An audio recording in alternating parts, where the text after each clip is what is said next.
Interview అన్న సావ కొడుతున్న Shiva, finally నేను కలవడానికి వచ్చాను. How are you feeling? ఏం లేదు, I think Bigg Boss house లో నువ్వు అసలు ఎలాంటి ఇంటర్వ్యూస్ చేస్తావు ఏంటి నాకు ఐడియా లేదు. ఇవన్నీ తెలియకుండా ఫ్రెండ్షిప్ చేశాను నేను శివ తోటి. తర్వాత బయటకు వచ్చిన తర్వాత ఇంటర్వ్యూస్ చేసి అనవసరంగా వీడి షోకి వెళ్ళి దొరికిపోవడం ఎందుకని చెప్పి రాలేదు.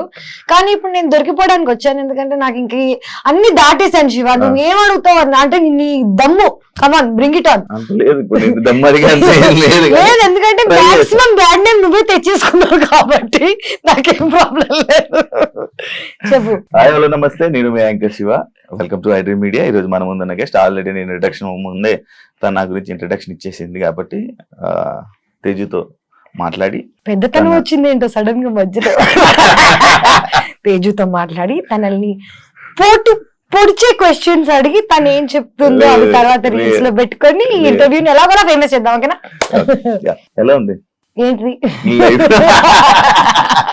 స్టూడియోనా లైఫా? లైఫ్ రకరకాలుగా ఉంది నిజం చెప్పాలంటే. అంటే నా లైఫ్ లో హ్యాపీయెస్ట్ ఇయర్ ఇదే, సాడెస్ట్ ఇయర్ కూడా ఇదే. అంటే హ్యాపీనెస్ సాడ్నెస్ రెండు ఒకే టైంలో అటు ఇటు ఇలా. సాడ్ మూమెంట్ అంటే లైఫ్ అంటే నా స్టోరీ నీకు తెలియదేమో, మళ్ళీ చెప్తాను ఒకసారి స్టార్టింగ్ నుంచి.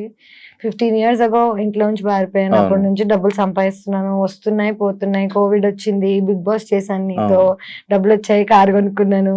కారు మళ్ళీ ఏంటంటే పని చేసి చేసి చేసి ఒక పాయింట్ తర్వాత నాకు కూడా ఇంకా అలుపు అనేది వస్తుంది కదా, ఎవరి మీదైనా డిపెండ్ అవుదాం లేకపోతే ఏదైనా చేద్దాం అనే లోపల అసలు వరల్డ్ ఎవరిని నమ్మే పరిస్థితిలో లేము. సో కష్టపడి పడి పడి పడి పడి కొంచెం అలసిపోయా. అంటే నేను ఏజ్ అయిపోతున్నానేమో కొంచెం, నాకు తెలీదు. చూడ్డానికి బాగుంటానులే, లోపల ముసలిదాన్ని అయిపోయాను. బట్ నో, అప్పుడప్పుడు ప్రతి మనిషికి తను చేస్తున్న దాని మీద కొంచెం ఇంకా లైక్ విసుగు లేకపోతే ఏదైనా వస్తుంది కదా. సో ఈ year I got a little tired. నేను ప్రేమించి ప్రేమించి జనాలని, నా పనిని, అన్నిటినీ అలసిపోయా. ఇప్పుడు కొంచెం బ్రేక్ తీసుకోవాలి. ఇప్పుడు ప్రేమించిన జనాలను దూరం పెట్టావా? అందరిని పెడుతుంది. అంటే దూరం పెట్టడం అని కాదు, బేసిక్ గా నా లైఫ్ లో రిలేషన్షిప్స్ ఇవన్నీ పక్కన పెట్టేస్తే నేను ఫ్రెండ్స్ ని కూడా ప్రేమిస్తాను. నా relationship it love is love కదా, వీళ్ళతో ఒకలాగా వాళ్ళతో ఒకలాగా అలా కాదు. బట్ లాస్ట్ ఇయర్ నుంచి ఈ ఇయర్ వరకు కొంచెం కష్టం అవుతుంది జనాల్ని నమ్మడం, ప్రేమించడం. అంటే నేను ఎంత చీట్ చేసిన తర్వాత కూడా సర్లే మళ్ళీ ఇంకొక ఛాన్స్ ఇచ్చే టైపు. ఇప్పుడు ఏ విసుగు లెవెల్కి వచ్చేసానంటే ఎందుకు అనవసరంగా టైం ఇవ్వడం, లేకపోతే నా టైం ఇవ్వడానికి ఆలోచిస్తున్నా జనాలని. ముందు ఆలోచించేదాన్ని కాదు, టైం డబుల్ అయిపోయింది ఇప్పుడు. మామూలుగా నిన్ను కూడా దెబ్బేస్తారు, నీకు కూడా. ఇమాజిన్ నేను తెలియజేద్దాంలో ఉంటాను చూడడానికి. ఎలాంటి విషయాలు మోసపోతుంటావు నార్మల్ గా? మోస్ట్లీ నమ్మకం అనేది నాకు జనాల మీద రావడం చాలా కష్టం. బికాజ్ నేను చూడడం అంటే చిన్నప్పటి నుంచి ఒక స్టేబుల్ ఇది లేదు కదా. పేరెంట్స్ ని ఎవరిని నన్ను ఎవరైనా నమ్మాలంటే నేను అందరికన్నా ఎక్కువ ఆలోచించాలి. నేను అసలు ఆలోచించాను, చాలా ఓపెన్ గా ఫ్రీగా అందరిని నమ్మేసి దెబ్బ అయిపోతుంటాను. డబ్బుల విషయంలో, ప్రేమ విషయంలో, you name it I have it. ఊరికి అలా సరదాగా వీకెండ్కి వెళ్ళి బిల్లులు కట్టొచ్చేస్తుంటాను. తాగింది లేదు, పీకింది లేదు. ఏంటో నేను చూడడానికి చాలా రిచ్ కిడ్ లా ఉంటాను అనుకుంటా, యాక్చువల్లీ చాలా పూర్ నేను. కానీ మొహమాటం కొద్దీ కొన్నిసార్లు దొరికిపోతుంటాను. తీసుకో అని చెప్పి వస్తా ఇంటికి. తర్వాత అయ్య బాబా నీకు ఉంటాయి కదా సిచ్యువేషన్స్. నాకేం అవసరం, తాగింది నువ్వు కూడా కాదు. అఖిల్ తో ఎలా ఉంది బాండింగ్? అంటే లైక్ మొన్న సెలూన్ ఓపెన్ చేస్తే కూడా నేను లేను ఇక్కడ, బాంబేలో ఉన్నాను. నేను గత 6 months నుంచి ఐ బీన్ వర్కింగ్ అండ్ నా బీన్ ఇన్ బాంబే. డిస్కవరీలో ఒక షో చేశాను, దాని ప్రమోషన్. అఖిల్ నేను we were very close on the show. దాని తర్వాత బీబీ జోడీ చేసాం. ఎవరితోనైనా నువ్వు కంటిన్యూస్ గా కలుస్తుంటే పని చేస్తుంటే వాళ్ళతో బాండ్ ఒకలాగా ఉంటుంది. నువ్వు అసలు వాళ్ళని కలవకుండా వాళ్ళ లైఫ్ వాళ్ళు. సో తను సలూన్ ఓపెన్ చేస్తున్నాడని అన్ని నాకు తెలుసు జస్ట్ ఒక బ్యాక్గ్రౌండ్ లో. బట్ అఖిల్తో అంత టచ్ లేదు ప్రస్తుతం, గత 1 year గా లేదు. లాస్ట్ ఇయర్ వరకు వి వర్ ప్రిటీ, అంటే ఎవ్రీ 2-3 days ఒకసారి అలాగా ఏంటి ఏంటి అని మాట్లాడుకునే వాళ్ళం. ఆటోమేటిక్ గా లైఫ్ లో కొంచెం అలా వెళ్ళిపోతాం కదా, అంటే you go in to different directions. ఇప్పుడు బిగ్ బాస్ లో మనం అందరు తెలుసు మనకి, బిందు, శ్రవంతి, ఆర్యానా అందరితో ఒకటి ఉంది. బట్ ఎవరు ఏం చేస్తున్నారో ఎవరికి తెలియదు. ఎగ్జాక్ట్లీ. నువ్వు ఆర్యానాతో టచ్ లో లేవు ఎందుకు? మీరందరూ బాగా కలిసి పార్టీ చేసేవాళ్ళు అంతా.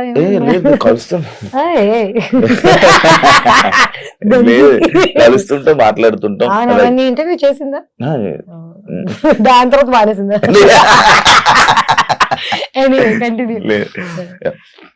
తేజస్ని మడివాడ అనగానే తేజస్విని కాదు first of all. Tejaswi. Thanks రా బాబు. నాకు వచ్చేస్తుంది రాదు. తేజస్విని. తేజస్వి. తేజస్వి అనగానే జనాల్లోని గుర్తుండేది ఒక బోల్డ్ క్యారెక్టర్, ఒక ఓపెన్ మైండెడ్ తేజస్విని. అంటే అలా జనాల్లో అలా పేరు తెచ్చుకోవడమే నీకు ఇష్టమా, లేకపోతే ఎందుకు అలా? జనాల్లో ఎలా పేరు తెచ్చుకోవాలో మన చేతిలో ఉంటుందా? జనరల్ నేను ఈ రోజు ఇది ప్లాన్ చేసుకుని జనాలందరూ నన్ను ఇలా యాక్సెప్ట్ చేయాలి, ఇలా యాక్సెప్ట్ చేయాలి, నా గురించి పద్ధతి గల పిల్ల అనుకోవాలి అని 100 మంది అనుకుంటారు. బట్ జనాలు మనల్ని ఎలా పర్సీవ్ చేస్తారనేది మన చేతిలో ఉండదు. నిజం చెప్పాలంటే బిగ్ బాస్ 1 నేను వెళ్ళక ముందు ఫస్ట్ నేను 2 సార్లు వెళ్ళాను కదా. నాకు బిగ్ బాస్ 1, బిగ్ బాస్ 2 నాకు నా లైఫ్ లో. So Bigg Boss first time నేను వెళ్ళినప్పుడు I was 25 years old. And అప్పటి వరకు నాకేంటి చిన్న bubbly image, Ram Gopal Varma cinema చేశాను, ఏదో వాట్ ఎవర్ బోల్డ్ అనేది ఎందుకుందో నా జీవితంలో నాకు తెలీదు. But I think it's because of how I talk.